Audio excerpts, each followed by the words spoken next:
السلام عليكم. قبل 3 أيام تقريبا نكون أتممنا السنة السادسة من الحرب في أرض سوريا الغالية، التي تعلمنا منها أعظم درس يتلخص فيما هو آت: اسمع أيها العربي الحر، لا يوجد في بلاد العرب ثورات ولا تظاهرات حقوق ولا نضال، لا أحد يخدعك، أنت ضحية الفقر ودرع الحرب الأول.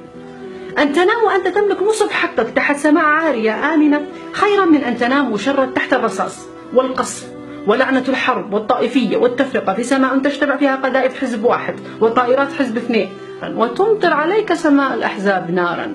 السياسيين والعملاء على أقرب طائرة ويضمنون لجوء سياسي أو حماية دبلوماسية. أنت من خدعوك للانقلاب ضد وطنك بغية حق أو نصر، فقتلوك وأهلك ووطنك وحلمك وربحوا هدفهم السياسي العفن.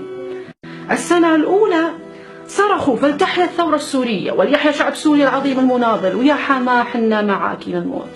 راحوا وراحت حماه وحلب وهيبة الشام مثلما ماتت قبلها العراق بخدعة السنة والشيعة وظلم حكومة صدام.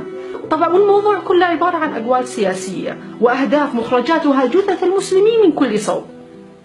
من يجندك ضد وطنك أركله بحذائك، الله يشدد على يديك.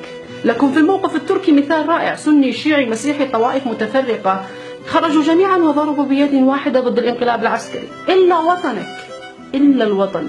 كلنا نطالب بحقوقنا ضد الفقر، ضد التهميش، ضد الفساد، لكن مطالب الترفيه الوهمية والانقلابات وإسقاط الولاية وكسر حصن العائلة وقيمة المجتمع وتأجيج الطائفية تحت سقف وطن واحد يقودها دعاة الفتن والحرب الذين يقتلون خارج البلاد، خارج حدود وطنك، ويجعلونك فتيلة الحرب والحرق في الداخل. أبقي الوعي حي، إلا وطنك، حريتك، أمنك.